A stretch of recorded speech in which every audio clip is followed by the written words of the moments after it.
Sabar banyak. Learn more from China. Saya ingin belajar lebih dari China.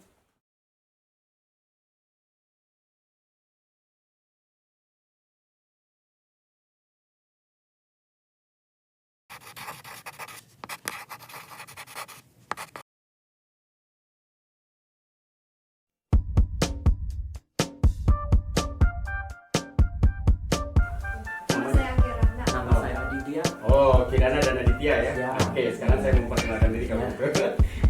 Jadi terima kasih banyak ini Kirana dan Aditya ya. Jadi nama saya Yudil Hatim. Nama Tiongkok saya punya nama Tiongkok ternyata. Jadi ada pemberian nama Tiongkok dari ibu saya. Nama Tiongkok saya Jie.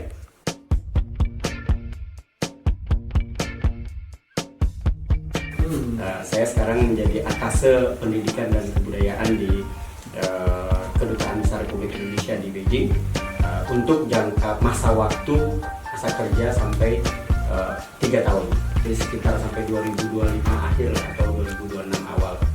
Jadi sekitar itu saya akan bekerja di sini. Saya baru bekerja dari akhir November 2022 tahun lalu. Jadi sekitar baru 5 bulan, hampir 6 bulan saya bekerja di sini. Ya, sekitar itu.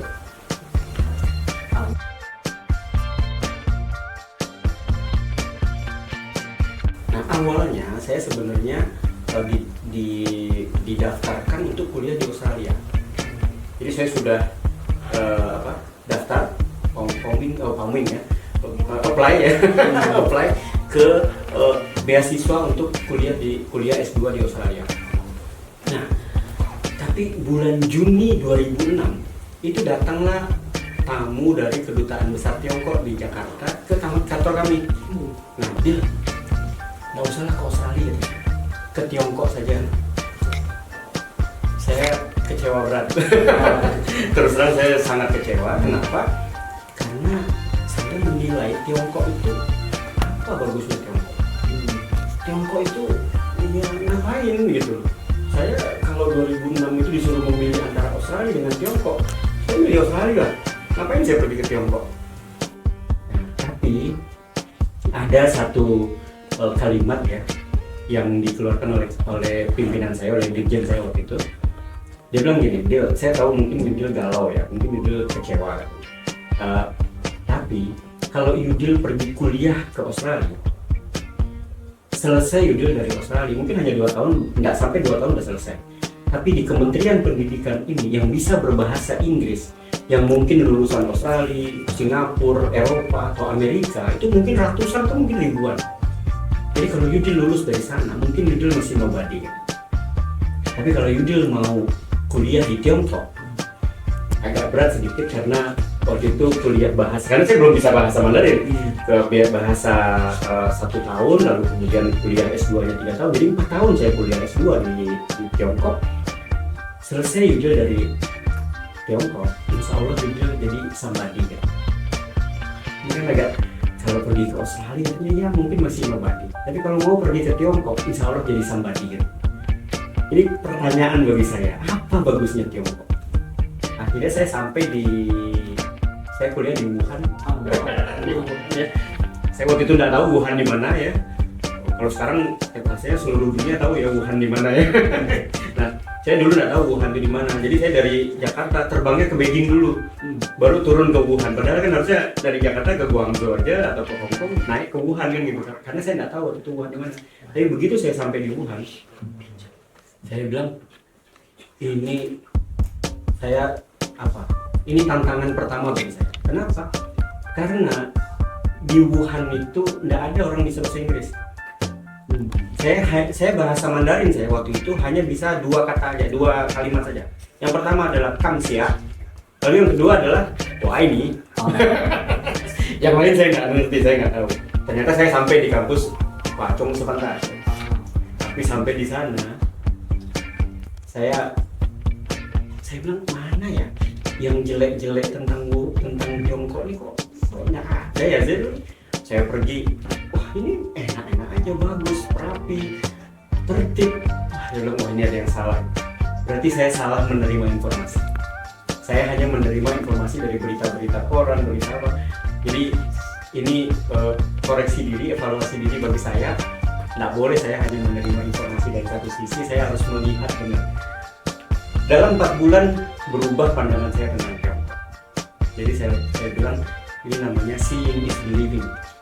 Merubah 180 derajat pemikiran saya tentang Tiongkok. Yang tadinya saya tidak suka dengan Tiongkok atau membenci Tiongkok gitu, sekarang benci itu jadi benar-benar cinta ya kan. Saya sekarang cinta dengan Tiongkok. Jadi udah banyak lah akhirnya saya undang banyak kampus-kampus ya untuk datang ke Tiongkok untuk bekerja sama, untuk bermitra. Karena tadi begitu mereka datang ke Tiongkok, saya jelaskan seeing is believing. Mereka akan melihat bagaimana Tiongkok berkembang. Dan luar biasa, perkembangan Tiongkok menginspirasi. Dan ini patut untuk dicontoh untuk oleh Indonesia.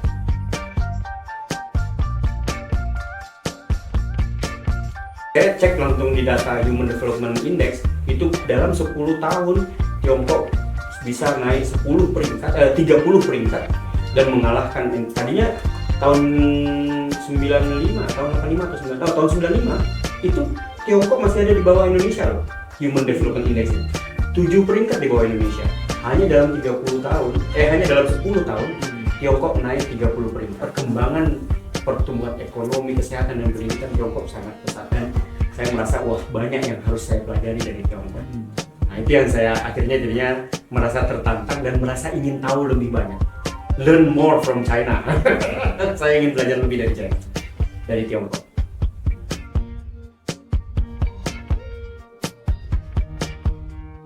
Tapi begitu saya mendapatkan tugas untuk menjadi atase pendidikan di Beijing, wah saya senang sekali.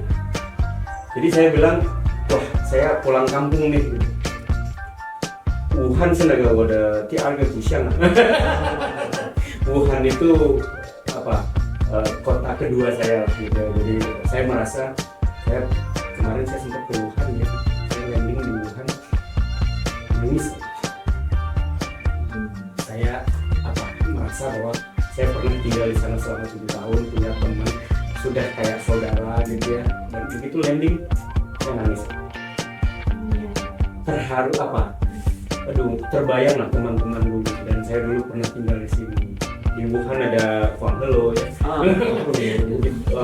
Banyak sekali kenangan-kenangan itu membuat saya ini rasanya saya kembali lagi ke kampung saya, dan saya sekarang mendapat tugas untuk memitrakan ya antara Tiongkok dengan Indonesia, terutama sekali di pendidikan, dan tadi lebih khusus ke pendidikan vokasi. Saya makin berapi-api untuk memitrakan itu. Tapi sekarang banyak sekali kampus-kampus, gila dong kampus saya ditambahkan dong pelajaran bahasa Mandarin, mau dong ini sama kampus-kampus kita kerjasama dong, ayo saya bilang, ayo saya akan dengan senang hati saya, karena kan kampung saya di Wuhan.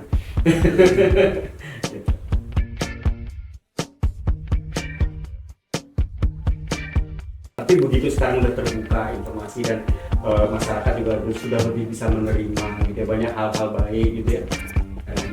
Tadi investor-investor juga sudah banyak di Indonesia, investor Tiongkok ya banyak di Indonesia, peluang-peluang kerja pun terbuka, jadi makin semangat mereka untuk belajar bahasa Mandarin dan belajar juga budaya. Mudah-mudahan nanti makin banyak mahasiswa-mahasiswa Indonesia ya, pelajar-pelajar Indonesia yang bisa berkesempatan mempelajari bahasa Mandarin. Nanti mereka nggak ketinggalan zaman lagi. Mudah-mudahan nanti perkembangan teknologi yang ada di Tiongkok juga kita bisa serap juga di Indonesia. Nah, saling menguntungkan lah, saling menguatkan. Banyak sekali nanti yang bisa kita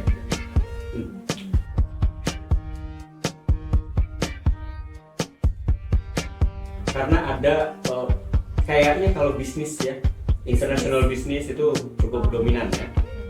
Lalu kemudian kedokteran juga cukup. Kedokteran. Ya. Jadi mereka belajar kedokteran, tapi mendapatkan juga ilmu kedokteran tradisional. Jadi berbeda dengan kalau dia belajar ke Eropa, ke Amerika atau ke Australia, kedokteran saja, MBBS, ya kan? Tapi kalau di Tiongkok mereka belajar kedokteran, mereka juga mendapatkan bonus belajar kedokteran tradisional Chinese medicine, teknologi ya, IT ya terutama ya, IT banyak ya, lalu kemudian juga ya kalau bahasa banyak ya, ambil bahasa tuh cukup banyak lah.